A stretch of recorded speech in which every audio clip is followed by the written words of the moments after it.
বাইরে মারলি কেন? আনসার তুই জবাব দে। ভারতের দোসরেরা হুঁশিয়ার সাবধান, স্বৈরাচারের দোসরেরা হুঁশিয়ার সাবধান, আওয়ামী লীগের দোসরেরা হুঁশিয়ার সাবধান। ছাত্র জনতার গণঅভ্যুত্থানের মধ্য দিয়ে এই সরকারের জন্ম। এই সরকার ছাত্র জনতার সরকার। আপনাদেরকে প্রতিনিধিত্ব করে এই সরকারে দুইজন উপদেষ্টা বহাল আছেন। আমরা জনগণ এই সরকার পেয়েছি আমাদের রক্তের বিনিময়ে। আমরা আসার পরপরই সারা দেশে চোরাগুপ্তা হামলা শুরু হয়েছে। আমরা তারপর দেখেছি বিচারপতিদেরকে দিয়ে কু করার চেষ্টা করা হয়েছে। আমরা তারপর দেখেছি অদ্ভুতভাবে অটোমেটিক বাঁধ থেকে পানি নেমে এসেছে। একের পর এক ষড়যন্ত্র হচ্ছে। আজকে আনসার বাহিনীর মধ্যে লুকিয়ে থাকা সন্ত্রাসীদেরকে দিয়ে আমাদের উপর যে আক্রমণ হয়েছে, সেটা এই ষড়যন্ত্রের একটা ধারাবাহিকতা। প্রত্যেককে প্রতি মুহূর্তে প্রস্তুত হতে হবে, প্রস্তুত থাকতে হবে। আপনারা জানবেন, যে কোনো বাহিনী সেটা জনগণকে সেবা দেওয়ার জন্য তৈরি হয়। যদি এই আনসার বাহিনী জনগণকে সেবা দিতে অক্ষম হয়, রাষ্ট্রীয়ভাবে এই বাহিনীকে বেআইনি ঘোষণা করে।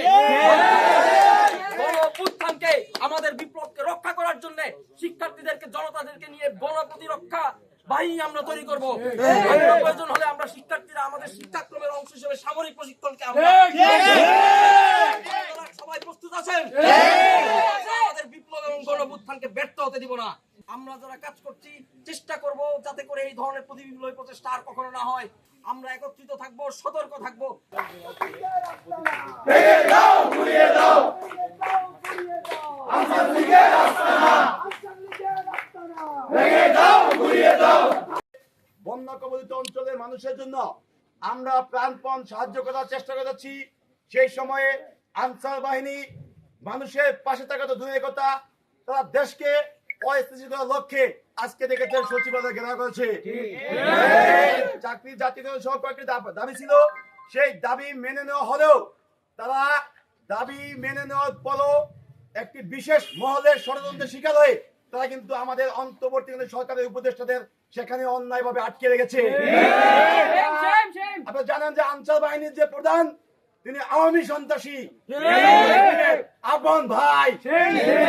আমরা জানি এলামুল স্বামীর মাধ্যমে এই আনসাররা ষড়যন্ত্রের শিকার হচ্ছেন।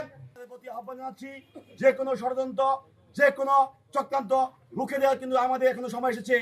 আপনার চোখ কান খোলা রাখবেন এ সকল আওয়ামী সন্ত্রাসীরা, যাতে আমাদের দেশকে পিছিয়ে নিতে কোনো সন্ত্রাস না পারে, সেদিকে সবাই নজর রাখবেন। তাৎক্ষণিকভাবে এই একটি বিক্ষোভ মিছিল করেছি।